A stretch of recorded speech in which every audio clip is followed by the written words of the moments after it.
یہ دیکھیں جنازہ بھی پڑھ رہے ہیں، جو نبی کریم کی نوکری ہے وہ اپنی جگہ پہ قائم ہے، جنازے بھی ہیں، صدقات بھی ہے، خیرات بھی۔ اس کے بعد آپ دیکھیں حضرت عمر فاروق رضی اللہ تعالیٰ عنہ فرماتے ہیں کہ بوڑھی اماں کا کام بھی کر آتے تھے حضرت صدیق اکبر گھر کا جا کے، اس کے برتن بھی مانج آتے تھے، برتن بھی۔ کون؟ امیر المومنین، خلیفہ وقت۔ جب آخرت کے لیے نیکیاں کٹھی کرنی ہو نا جھاڑو کے ساتھ، پھر جذبہ اور ہوتا ہے۔ اس بوڑھی کے برتن بھی مانج آتے، اس کے گھر میں جھاڑو بھی دے آتے، اسے روٹی بھی کھلاتے۔ اور حضرت عمر فرماتے ہیں عجیب نظارہ میں نے دیکھا، جناب صدیق اکبر کے وصال کو تیسرا دن تھا، اور میں عصر کی نماز کے بعد مسجد نبوی شریف میں بیٹھا تھا، 2-3 چھوٹی چھوٹی بچیاں میرے پاس آئیں، کہنے لگی چچا اب آپ خلیفہ بنے؟ میں نے کہا ہاں میری ذمہ داری لگی ہے۔ تو وہ کہنے لگی پھر آپ چلیں گے ہمارے ساتھ؟ میں نے کہا پتر تم نے کہاں لے جانا ہے؟ تو کہنے لگی ہم نا 4-5 بہنیں ہیں، ہمارا بھائی کوئی نہیں، والد انتقال کر گئے، ہمارے گھر میں کچھ بکریاں ہیں۔ ابو بکر روز عصر کے بعد آتے تھے، ہماری بکریوں کا دودھ دھو کے ہمیں دے جاتے تھے، کچھ بیچ لیتی تھیں گزارا ہو جاتا تھا، کچھ پی لیتی تھی پیٹ بھر جاتا تھا۔ چچا جان 3 دن ہو گئے میری بہنیں روتی ہیں، میری اماں روتی ہے، صدیق اکبر وصال کر گئے، آپ چلیں گے؟ حضرت عمر فاروق کہتے ہیں بڑی چیزوں کا تو مجھے پتا تھا، اس کا تو پتہ ہی نہیں تھا، آپ چلیں گے؟ میں نے کہا ہاں بیٹا میں چلوں گا۔ بیٹیاں آگے آگے چلنے لگی، سیدنا فاروق اعظم پیچھے پیچھے روتے جا رہے۔ رستے میں ایک صحابی ملے، کہنے لگے عمر کہاں جا رہے ہو روتے ہوئے؟ تو فرمانے لگے یار ابو بکر صدیق میرے لیے رستہ ہی بڑا مشکل کر گیا ہے، جگر راہ وفا میں نقش ایسے چھوڑ آیا ہوں، میں جس منزل سے گزرا ہوں وہ اب تک یاد کرتی ہے۔ کہا کیسے ان کے رستوں پہ چلا جائے؟ اپنے کردار میں روز ایک نیکی کو شامل کرنا، کچھ نہ کچھ۔ ہم نے نا بڑی حدیثیں سنی اور بڑی پڑھی اور بڑی لوگوں کے سامنے بیان کی علماء نے، میں بس بڑی جلدی بات ختم کرنے لگا ہوں، آپ میری بات پر توجہ کریں۔ ہم نے 20 دفعہ اپنے علماء سے سنا کہ جو بندہ سڑک سے درخت کاٹ دیا جس نے کہ یہ درخت رکاوٹ بنتا تھا وہ بندہ جنت میں گیا، جس نے کانٹا اٹھا دیا، روڑا اٹھا دیا، وہ جنت میں گیا۔ سنی نا حدیث ہم نے؟ ہاں نہ تو کرے نا۔ لیکن میرا سوال یہ ہے کہ اتنے لوگوں نے حدیثیں سنی، پھر روڑے اٹھائے کیوں نہیں جا رہے سڑکوں سے؟ پھر تو وہیں کیچڑ سارا پھینکا جاتا ہے، کچرا پھینکا جاتا ہے، اتنی دفعہ سنی۔ یہ حدیث شاید ہر بندے کو یاد ہو کہ ایک طوائف نے کتے کو پانی پلایا تھا تو رب نے اس کی بخشش کر دی۔ سب کو آتی ہے؟ ہاں تو کرے نا یار، آپ کو بھی آتی ہے جی، سب کو پتہ ہے نا حدیث پاک کا۔ لیکن میرے روڈ پہ تو کتا اگر مر جائے سڑک پہ تو مرے ہوئے کو بھی کوئی لکڑی سے اٹھا کے سائیڈ پہ نہیں کرتا، وہ گاڑیوں کے ٹائروں کے ساتھ مسلا جاتا ہے، مسلا جاتا ہے وہ، اور اس کا گوشت ٹائروں سے لگ کر سڑک سے اٹھتا ہے۔ بھئی یہ حدیث تو گونجی ہر جمعے میں کہ کتے کو پانی پلانے والی بی بی بخشی گئی، تو اس زخمی کتے کو کس نے اٹھانا تھا؟ مرے ہوئے کو روڈ سے سائیڈ پہ ہی کوئی کر دیتا۔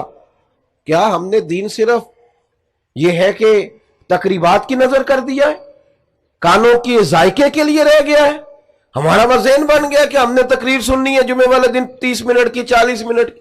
یہ تو سارے کا سارا دین عمل کے لیے آیا ہے۔ میں برطانیہ میں روڈ پہ سفر کر رہا تھا تو ایک جگہ پہ ٹریفک بلاک ہو گئی،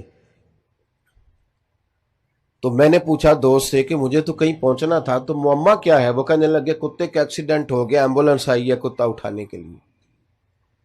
تو میں اپنے اوپر افسوس کر رہا تھا کہ میرے روڈ پہ تو کتا مر جائے تو وہ ٹائروں سے مسل کے جاتا ہے، حالانکہ یہ ورثہ تو ہمارا ہے، یہ تو ہمیں ہمارے نبی نے سکھایا کہ جو کتے کو پانی پلائے رب تعالیٰ تو اس کے پچھلے سارے گناہ ہی معاف کر دیتا ہے۔ میرے دوستو اپنے لیے کوئی خیر کا عمل، کوئی اچھی بات، کوئی کارنامہ۔ کل مجھے پہلے بھی خیر میں اس سوال کا جواب دے چکا ہوں، کل صبح ایک دوست نے مجھے میسج کیا کہ یہ ذرا سوال کا جواب دے، میں نے سنا ہے کسی نے کہا ہے کہ مسجد میں